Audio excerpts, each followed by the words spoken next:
The United Nations Human Security Trust Fund project in the Gambia is co-led by UNFPA and the International Trade Center. The project has several components. One of them is to enhance the capacity of local governments on the issue of human security and how to address it at their local council level. The second one is on ensuring economic opportunities for vulnerable groups, and that includes women and young people through a hospitality training center. We also are looking at enhancing the capacity of the United Nations and the national government on the issue of human security to make sure that they address the issue of vulnerable people.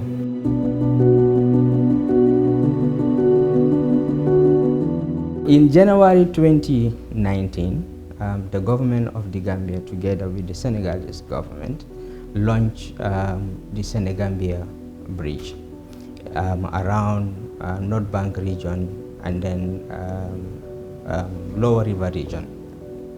This bridge has brought so many benefits to both countries, Gambia and then Senegal. But also it has brought some challenges for the women, the traders that were operating before the coming of the bridge. So many jobs were lost and so many livelihoods were lost.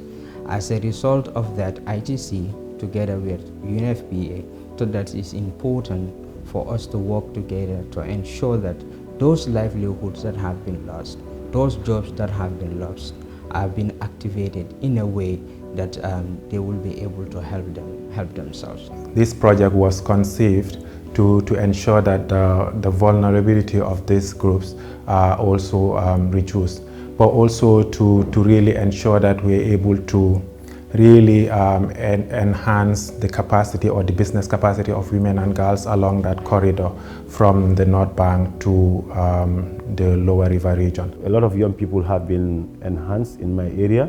So this project in particular has multiple benefits when it comes to youth employment and development vis-a-vis that of women and young girls. Wow, yep. Si ganaar yi lañ ma dumbale te ñoom ñoo tax dañ ma fekk si difficulty ñu génne ma si difficulty waaw ndax because of ñoo tax ma jógaat daal ba mun a yore lii poultry bi right now. Tata karan wala karan ko ñing abete yata bakale karan ko wala e sisel dindale o sisewulu nga wala ke wuli manan ko foloti. Our model at International Trade Center, it's always when you train people, don't leave them to go just like that. When you train them and they have the skills, the knowledge, it is also important that you complement that with equipment or financial assistance that will help them to start something. If they've already started something, but also to scale up that operation.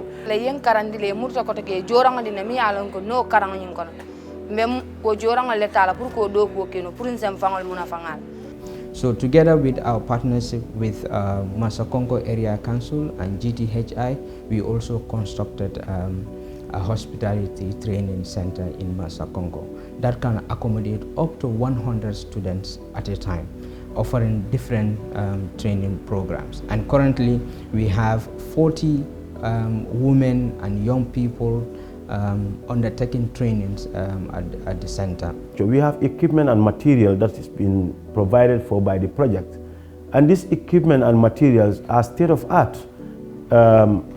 equipment and materials. That includes the catering facility, the main hall for training, the ITC materials, even the cooking utensils and the bakery. These are all very important components of the infrastructure that is provided. We had a project with the ITC that supported us to be able to provide training in 3 of the regions in this country. The beneficiaries were massive. They were vulnerable members of the society. They were returnees. They were also young men and women that had wanted to have a livelihood that they can rely on. And this project has supported in realizing, filling those gaps. And so one of our key roles as UNFPA is setting up one-stop centers in various regions. but integrating it within this project makes a lot of sense because it also really addresses the vulnerabilities of women and girls, thereby whilst we're enhancing their economic capacity, we're also drastically reducing their vulnerabilities as well.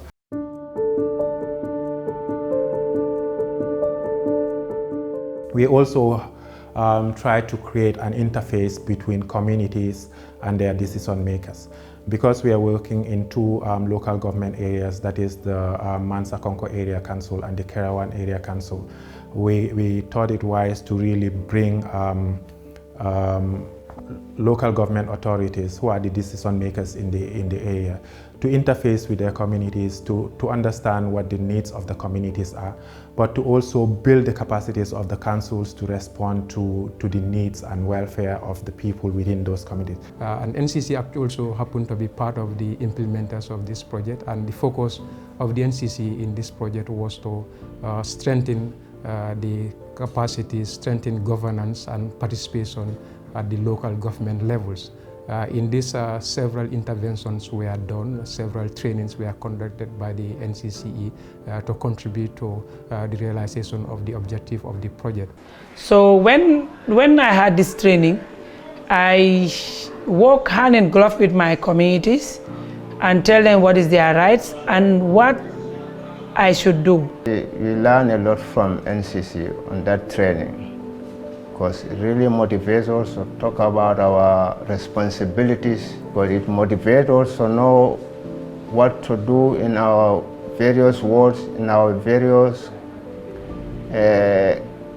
grounds, to know the authorities, but they teach us a lot of things. So the project have really looked at the key challenges of these people whose livelihood have been affected, support them with economic support services, support them with social services, ensure that they have relevant trainings, opportunities that comes along the bridge to also provide and activate those opportunities for them, and then support them with livelihood.